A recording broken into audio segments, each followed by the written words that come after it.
Joanna Yates, trabajaba como arquitecta paisajista en la firma arquitectónica BDP y vivía con su novio Greg, de 28 años, en un departamento en el barrio de Clifton, en Bristol. Ambos compartían la profesión de arquitectura, lo que los llevó a llevar una relación. Joanna era una joven prometedora, una profesional dedicada que disfrutaba de pasar tiempo con sus amigos, especialmente durante las festividades. El viernes 17 de diciembre de 2010, Joanna salió del trabajo para asistir a una cena navideña con sus amigos en el bar conocido como Bristol Ram, ubicada en el centro de Bristol. Greg estaba de viaje, visitando a sus familiares durante el fin de semana, por lo que Joanna fue sola a la reunión. Cerca de las 8 de la noche, se fue del bar para dirigirse hacia su casa, un trayecto que no le tomaría más de 20 minutos. En su camino, realizó dos paradas, primero en una sucursal, donde no compró nada, pero sí usó su teléfono móvil para llamar a Rebecca Scott, su mejor amiga. Cerca de las 8:40 de la noche, entró en una tienda que se encontraba a unos cuantos metros de su hogar, donde compró una pizza, así como una botella de sidra. Después de realizar esta compra, donde se suponía que llegaría a las 8:30 o más tardar a las 9 de la noche. Sin embargo, después de esa noche, no fue vista nunca más. Greg regresó a su departamento en la tarde del domingo 19 de diciembre, esperando encontrar a Joanna en la casa. Al no encontrarla, pero observar que sus pertenencias seguían en la casa, hizo que éste llame a la policía de inmediato. Para Greg, esto era un indicador que le había sucedido algo a Joanna. La policía empezó a hacer búsquedas en las zonas cercanas. Los padres de Joanna, David y Teresa, se unieron a la búsqueda, pidiendo información que los llevara al paradero de su hija. El 28 de diciembre de 2010, una pareja que se encontraba paseando a su perro descubrió el cuerpo de Joanna sobre una calle en Longwood Lane, cubierto de nieve en posición fetal. La policía confirmó luego que Joanna había sido asfixiada. Esta incluía múltiples golpes por su cabeza, brazos, torso y cuello, indicando una resistencia desesperada ante un ataque significativamente más fuerte. 2 días después del descubrimiento del cuerpo de Joanna, la policía arrestó a Christopher, el hombre de 66 años que le alquilaba el departamento a los residentes. Christopher era un profesor jubilado que había enseñado inglés en una escuela durante 34 años. La policía lo había considerado sospechoso porque había mencionado haber visto a Joanna salir de su departamento con dos personas, convirtiéndolo en la última persona en verla con vida. Vincent Tabak, un ingeniero holandés de 33 años que vivía a la par de Joanna y Greg, mencionó que había visto a Joanna pasar frente a su ventana de la cocina después de que ella hubiera llegado al apartamento. Contaba con una actitud sospechosa, pero aprovechó la oportunidad de que las autoridades se centraron en Christopher. Vincent tomó la oportunidad de irse con su novia a los Países Bajos. Una vez allí y ver que el caso era mediático, Vincent contactó a la policía holandesa con información falsa para reforzar la sospecha en Christopher. Afirmó haber visto el automóvil Volvo de Christopher en la entrada del edificio en una dirección, pero a la mañana siguiente estaba en otra, mencionando que Christopher había conducido durante la noche para deshacerse de la evidencia. Esta afirmación, completamente falsa, fue recibida por los investigadores como importante. A pesar de que Christopher fue bombardeado por los medios con información que lo planteaba como el responsable, el 1 de enero de 2011 fue liberado, después de que los investigadores no obtuvieran pruebas válidas que lo vincularan con el caso. El 15 de enero de 2011, mientras continuaba la búsqueda policial, Vincent asistió a una cena con unos amigos y empezó a bromear sobre el caso, haciendo chistes que resultaban sospechosos, algo que asustó a los que se encontraban en la reunión y provocó que algunos fueran a la policía a reportar este comportamiento. La policía finalmente enfocó sus sospechas en Vincent, después de que el análisis forense de la evidencia que fue recuperada del lugar lo implicó directamente. Cuando se presentó a detectives holandeses para tomar una muestra de saliva, Vincent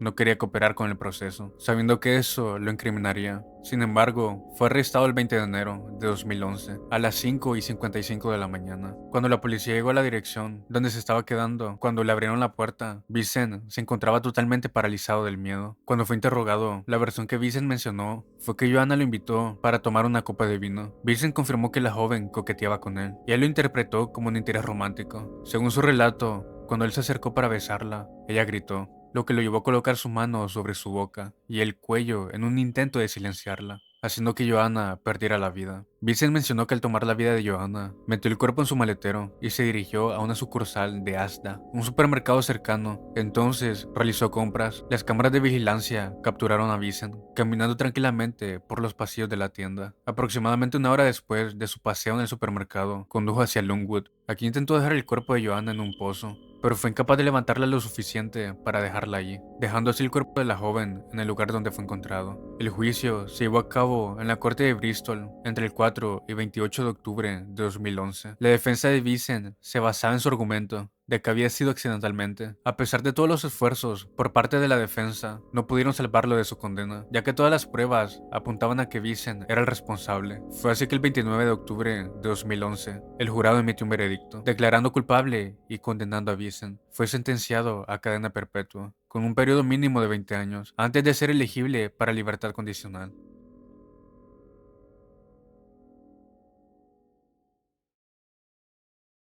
A los 15 años, Christy Bamu emprendió un viaje de París a Londres durante las festividades navideñas de 2010 para pasar la Navidad con su hermana mayor. Lo que debería haber sido un tiempo de celebración se convirtió en una tragedia. Christy llegó a Londres acompañado por sus 4 hermanos para visitar a su hermana, Magali Bamu, de 29 años, quien vivía en un departamento de una torre de viviendas en Newham. Sus hermanos incluían a 2 hermanas, una de 20 años y otra de 11, así como 2 hermanos, uno de 13 y otro de 22 años, con autismo.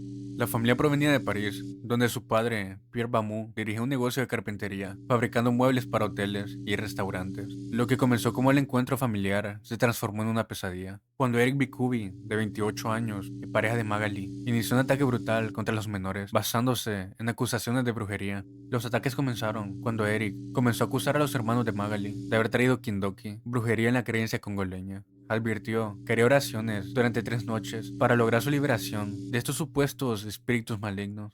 Durante este tiempo, Eric los obligó a ayunar y rezar sin dormir, durante 3 días y 3 noches completas. El detonante que hizo que todos se centraran en Christie fue cuando se orinó en los pantalones. Cuando Magali descubrió los pantalones mojados, escondidos en la cocina, Eric entendió el accidente como afirmación de que el joven estaba poseído y practicaba brujería.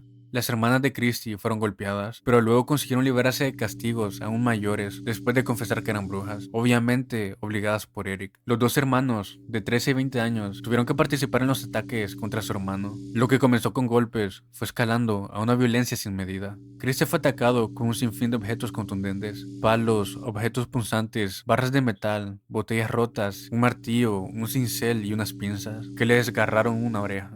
Durante un episodio de sometimiento, Eric les ordenó a los niños que saltaron por la ventana para comprobar que no eran brujos. El hermano de Christie, Kelly, fue testigo de todo. En su declaración ante el tribunal, relató que Eric golpeó a Christie más de 200 veces con un martillo y una barra de metal, mientras que Magali la atacaba con un palo. Christie acumuló 101 lesiones documentadas durante los ataques iniciales, aunque el examen forense posterior revelaría la presencia de 130 lesiones internas y externas. Después de 3 días de sometimiento sin fin, Christie estaba tan debilitado y adolorido que constantemente pedía perdón y pedía que terminaran con su sufrimiento. En sus últimas horas, declaró repetidamente que confesaba ser un brujo, suplicando por compasión. Sin embargo, sus confesiones forzadas no pararon los ataques. Finalmente, Eric colocó a Christie en una bañera, como parte de una supuesta ceremonia ritual de limpieza o exorcismo. Christie, sin fuerza alguna, gracias a las sesiones de sometimiento, privación de sueño y de alimento, se sumergió bajo el agua. El adolescente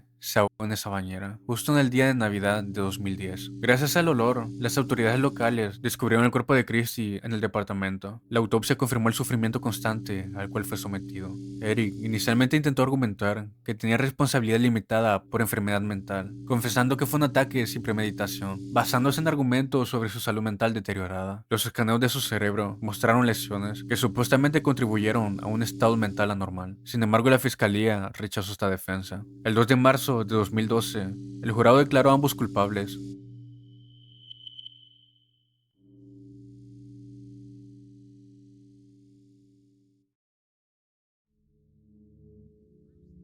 Bruce Jeffrey nació el 23 de marzo de 1963 en el Valle de San Fernando, Los Ángeles. Desde su infancia mostró aptitudes excepcionales para la escuela y la computación, herencia de su padre, quien era ingeniero de profesión. Sus maestros lo recordaban como un estudiante extraordinariamente brillante, aunque con una necesidad constante de llamar la atención y de ser reconocido en todo lo que hacía. Una vez graduado en la secundaria, Bruce ingresó a la universidad, donde estudió ciencias de la computación. Su carrera profesional lo llevó al laboratorio de propulsión a chorro, JPL, un centro de investigación de la NASA, dedicado al diseño y construcción de naves espaciales no tripuladas. A pesar de tener un trabajo que contaba con mucho prestigio en el país, Bruce dedicaba más tiempo a piratear sistemas informáticos que cumplir con su labor. En 1989, antes de llegar a JPL, Bruce conoció a Delia, una joven compañera de trabajo, con quien planeó casarse. La boda estaba programada para el 17 de junio de ese año, en la misión de San Fernando, con más de 250 invitados confirmados. Sin embargo, el día de la ceremonia, Bruce no se presentó. En su lugar, le robó $3,000 de la cuenta bancaria de su prometida, todo lo que ella tenía, y se marchó a pasar vacaciones en la playa. Años después, Bruce tendría una nueva pareja, Elena Lucano, una mujer que tenía un hijo de 1 año de una relación anterior. Sin embargo, esta relación también fracasaría, pues mientras Bruce cuidaba al niño, el pequeño cayó en una piscina mientras él veía la televisión. El niño sufrió daño cerebral permanente. En 2004, Bruce conoció a Silvia Ortega, una mujer que tenía 3 hijos de un matrimonio anterior. A diferencia de relaciones anteriores, la conexión con Silvia era más estable. Se casaron en enero de 2006, pero poco después de la boda, la relación comenzó a deteriorarse. Bruce se negó a abrir una cuenta bancaria compartida, esperando que su esposa mantuviera a sus 3 hijos con su propio dinero. En marzo de 2008, tras descubrir que su esposo había abandonado años atrás a un niño con discapacidad cerebral, Silvia solicitó el divorcio. Este proceso legal sería lo que desencadenaría algo mucho peor. Durante el divorcio, en junio de 2008, el tribunal ordenó pagar a Bruce $1,700 mensuales como manutención conyugal. Para Bruce, quien ya enfrentaba dificultades económicas, esta orden se convirtió en un detonante.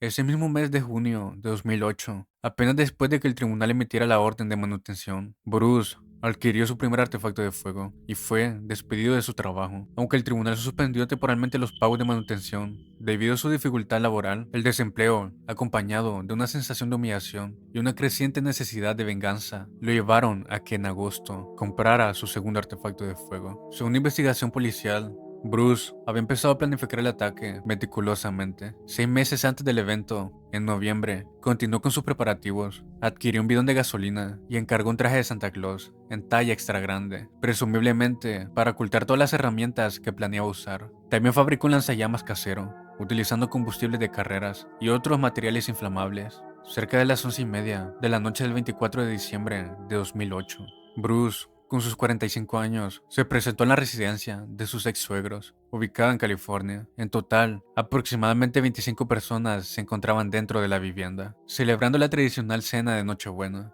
Bruce llegó disfrazado de Santa Claus, mientras que debajo del traje se encontraban 4 artefactos de fuego semiautomáticos y un paquete envuelto en papel de regalo que contenía el lanzallamas, montado en un carrito, junto con 2 artefactos de fuego adicionales. Cuando alguien abrió la puerta, la primera a reaccionar fue Katrina, una niña de 8 años, que emocionada por la Navidad, había corrido a recibir lo que creía que sería el verdadero Santa Claus. Bruce, sin pensarlo ni un segundo, sacó uno de los artefactos y accionó contra el rostro de la niña.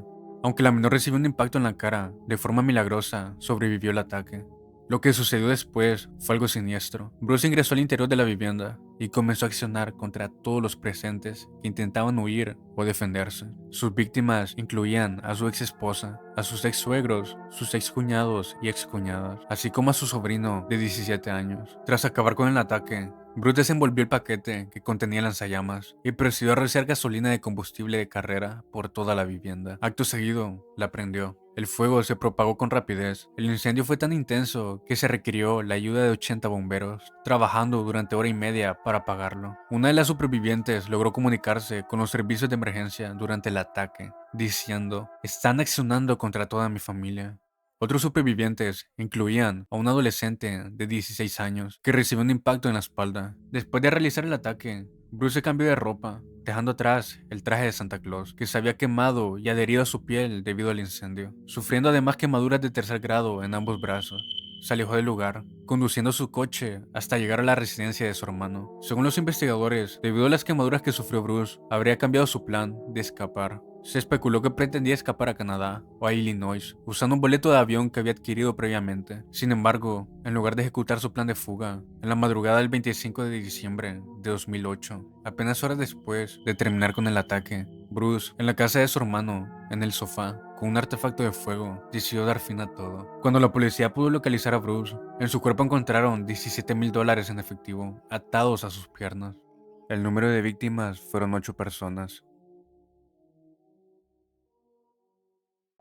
Aziz Yazdanpana. En las primeras horas de la mañana del 25 de diciembre de 2011, la localidad de Grapevine, ubicada en el área metropolitana de Dallas, se convirtió en el escenario de un crimen sin precedentes. Lo que era una reunión familiar se convertiría en un ataque. El responsable fue Aziz Yazdanpana, un hombre de 56 años, nacido en Irán, que se había establecido en Texas décadas atrás. Para comprender el acto que realizó Aziz, es necesario remontar a su pasado. Aziz y como su esposa Fatimi Rahmati eran iraníes, pero se establecieron en el área de Dallas, en donde criaron sus dos hijos estadounidenses. Aziz creció como un agente de bienes raíces, sin embargo, comenzó a deteriorarse significativamente. En 1996 había sido condenado por fraude fiscal, después de declararse culpable de falsificar una declaración de impuestos, por lo cual fue sometido a 3 años de libertad condicional, multado con $1,000 y obligado a pagar $30,000 al Departamento de Justicia estadounidense. Años después de esta condena, su situación laboral y financiera fue a peor. En el año 2000, Aziz renunció voluntariamente a su trabajo en bienes raíces. Esto empezaría con su periodo de buscar empleo por todas partes. En ese momento, su esposa Fatimi asumió la responsabilidad económica del hogar. A pesar de que Aziz le había prohibido trabajar durante gran parte de su matrimonio, cuando los problemas financieros se hicieron presentes, él se vio obligado a aceptar que su esposa trabajara. En agosto de 2010, poco más de un año antes del ataque, la situación económica de la familia alcanzó un punto crítico. Aziz y Fatimi se vieron forzados a declararse en bancarrota. En ese momento, su casa, valorada en $336,000, enfrentaba ejecución hipotecaria debido a la imposibilidad de continuar pagando las cuotas mensuales. A pesar de los esfuerzos por parte de ambos para que su casa no fuera hipotecada, no consiguieron ningún resultado favorable. Los problemas acumulados por más de una década de desempleo, inseguridad económica y poco interés amoroso culminaron en que Fatimi se separase de Aziz en abril de 2011. Apenas 8 meses antes del ataque, Fatimi se llevó a sus dos hijos de su casa a un apartamento. Aziz permaneció en la casa, que frecuentemente era restringida de electricidad debido a su incapacidad para pagar las facturas de servicio. Durante los meses posteriores a la separación, Aziz se sintió apartado de la vida de su familia. Su condición de desempleado, combinada con el rechazo social que experimentaba la familia de Fatimi, generó un resentimiento profundo. Un amigo de la familia, llamado Mark Beglari, declaró que Aziz le había dicho que creía que la hermana de Fatimi tenía control sobre su esposa e hijos. Aziz pensaba que la separación de Fatimi no fue producto de sus problemas, sino de un plan por parte de su hermana. Para Aziz, la exclusión del hogar, del empleo y potencialmente de los eventos familiares representaba una pérdida total de identidad y estatus social. La mañana del 25 de diciembre de 2011 comenzó como cualquier otra celebración navideña. Fatimi, sus dos hijos Ali, de 14 años, y Nona, de 19, junto a la hermana de Fatimi, llamada Sore, de 58 años, su esposo, Mohammad Hossein, y la hija de ambos, Sara Fatimi, de 22 años, se encontraban reunidos en el apartamento, ubicado en Bayview Avenue. Cerca de las 11 de la mañana, Sara envió un mensaje de texto a su novio, indicando que acababan de llegar.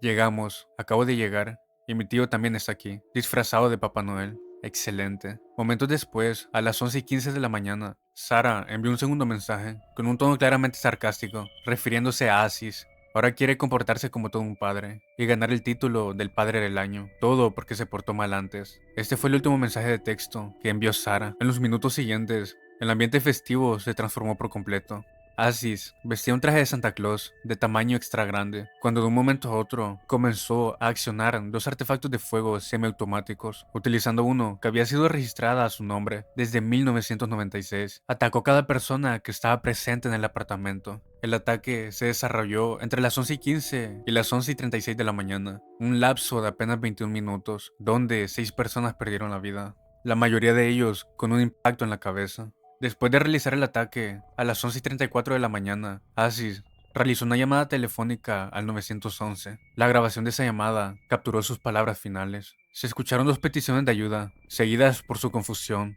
Estoy abriendo fuego contra la gente, acompañada de respiración pesada. Hello, Grapevine 911. You need help? Are you sick? Los investigadores pensaron que Aziz realizó esta llamada como una forma final de redención de sus actos. Inmediatamente, después de hacer la llamada, accionó, por última vez, uno de sus artefactos de fuego, terminando así con el ataque. Cuando la policía llegó, se le encontró sentado en el sofá de la sala. La policía llegó al apartamento apenas 3 minutos después de que Aziz realizara la llamada. Cuando ingresaron al domicilio, descubrieron una escena aterradora. 7 cuerpos sin vida, dispersos en la sala de estar, entre regalos abiertos y papeles de regalo.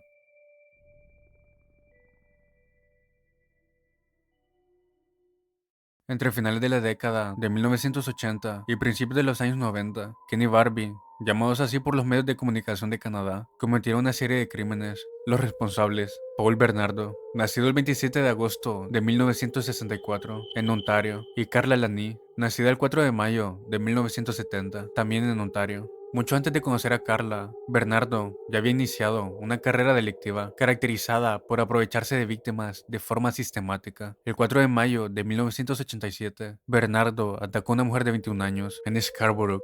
Este fue el primero de lo que se convertiría en una serie de aprovechamientos entre 1987 y 1990. Durante esos 3 años, Bernardo atacó brutalmente a múltiples mujeres, frecuentemente persiguiendo a sus víctimas desde paradas de autobús ubicadas en zonas urbanas, empleando amenazas físicas y artefactos punzantes para someter a sus víctimas. Las autoridades estimaron que atacó a no menos de 18 mujeres durante esta etapa. En la noche del 17 de octubre de 1987, Bernardo y Carla se conocieron en un restaurante de un hotel. Bernardo tenía 23 años y Carla era una joven de 17 años. Según relatos posteriores, una hora después de su encuentro, ya estaban juntos en una habitación. La conexión fue de inmediata. Carla describía su relación como una codependencia emocional extrema. Desarrolló rápidamente una devoción casi total hacia Bernardo, ya que declaraba que su vida carecía de significado sin él y que temía profundamente ser abandonada.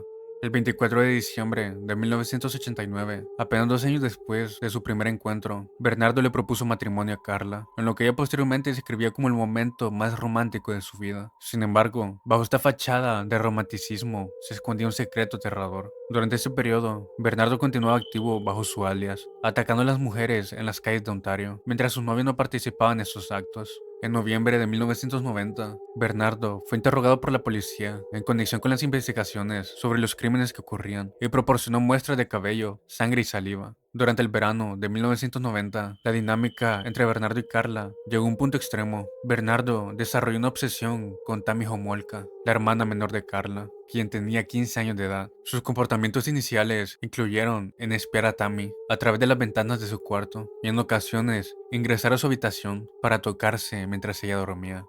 En julio de 1990, Bernardo le ofreció cerveza a Tammy, embriagándola, en un intento de aprovecharse de ella. Sin embargo, no consiguió nada esa noche. El 23 de diciembre de 1990, tras una cena familiar celebrada en el hogar de Homolka, Bernardo obtuvo tranquilizantes para animales de la clínica veterinaria, donde Carla trabajaba. Ambos sedaron a Tammy con estas sustancias. Lo que ocurrió en las horas siguientes fue un aprovechamiento por parte de los dos. Todo esto mientras grababan el acto. Carla, por su parte, mencionó que Bernardo ahogó al adolescente con una almohada. El cuerpo de Tammy fue descubierto al día siguiente. Las autoridades inicialmente clasificaron su pérdida como accidental, determinando que perdió la vida debido al vómito inducido por la sustancia usada. Este evento, por parte de la pareja, en vez de provocar algún sentimiento de culpa, fue una retorcida forma de diversión, ya que Bernardo consideró el aprovechamiento de Tammy como un regalo de bodas que Homolka le entregó, una demostración extrema de devoción hacia él. El mismo día de su boda, pescadores en el lago Gibson descubrieron bloques de concreto que contenían restos humanos,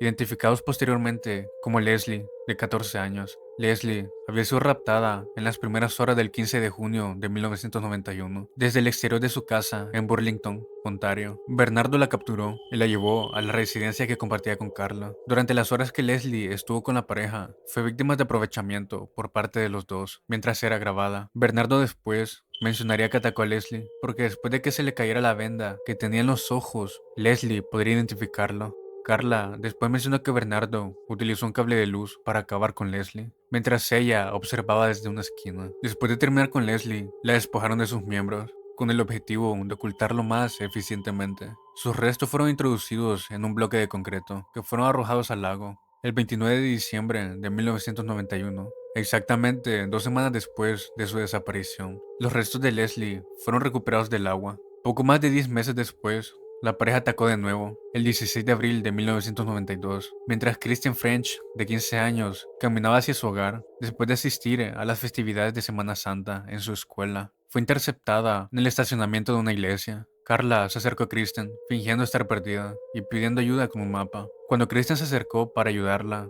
Bernardo salió de la nada y la atacó con un objeto punzante, obligándole a ingresar al automóvil de la pareja. Durante los 3 días siguientes, Kristen fue mantenida en la casa de la pareja. Fue sometida a un sinfín de sometimientos y aprovechamientos. La pareja grabó, como era de costumbre, sus acciones. El 19 de abril de 1992, Kristen perdió la vida. Según Bernardo, Carla la atacó repetidamente con un mazo, mientras ésta intentaba escapar. De forma paralela, Carla mencionó exactamente lo mismo, pero Bernardo había asfixiado a Kristen con un cable de luz. El cuerpo de Kristen fue encontrado el 30 de abril de 1992 en una fosa en las afueras de Burlington, apenas a 500 metros del sitio donde había sido enterrada Leslie. Entre los registros de crímenes documentados mediante video, existe la evidencia de una cuarta víctima, una adolescente cuya identidad fue protegida durante los procedimientos judiciales, siendo referida únicamente como Jane Doe. En el expediente legal, el 7 de junio de 1991, aproximadamente 2 semanas después del incidente con Jane, Bernardo atacó brutalmente a Carla, golpeándola repetidamente, con una linterna en los brazos, la cabeza y el rostro. Los golpes fueron tan severos que estos les impidieron ir al trabajo durante días. Cuando Carla regresó a su empleo, el 4 de enero de 1993, su compañera de trabajo no creía en la excusa del accidente automovilístico y contactaron a los padres de Carla, quienes se la llevaron de la casa de donde vivía. Tiempo después, Carla, ya separada de Bernardo, contactó a un abogado defensor llamado Walker. El 11 de febrero de 1993, Walker buscó negociar inmunidad máxima para su cliente, a cambio de cooperación completa en las investigaciones contra su esposo. El 17 de febrero de 1993, detectives de fuerzas especiales, investigando los crímenes de Bernardo, lograron arrestar al criminal en su residencia, acusándolo de los múltiples crímenes que había hecho. En ese momento, la evidencia vinculándolo directamente con los actos contra Leslie y Kristen era limitada, lo que implicó que las órdenes de registro de su vivienda tuvieran restricciones legales significativas. La búsqueda de la residencia de 2 pisos, con sótano y ático, se prolongó durante 71 días. Los oficiales únicamente lograron descubrir una videocinta en el que se veía a Carla manteniendo intimidad con una joven desconocida. El 6 de mayo de 1993, Bernardo le indicó a sus abogados, Ken y Caroline, a través de una carta, que ingresaron a su casa y sacaron múltiples videos cassette escondidos detrás de una maceta ubicada en el cuarto de baño. Entonces, Ken obtendría 6 videos cassette que documentaban lo que le hicieron a Tammy, Leslie, Kristen y la joven identificada como Jane. El 18 de mayo de 1993, Carla fue acusada de 2 cargos relacionados con los casos de Leslie y Kristen. Simultáneamente, Bernardo fue acusado de 2 cargos de secuestro, 2 de confinamiento ilegal, múltiples cargos de aprovechamiento, 2 cargos por ataque y un cargo agravado por despojamiento. El 6 de julio de 1993, Carla fue condenada por ataque involuntario y sentenciada a 12 años de prisión. El 1 de septiembre de 1995, Bernardo fue sentenciado a cadena perpetua, sin posibilidad de libertad.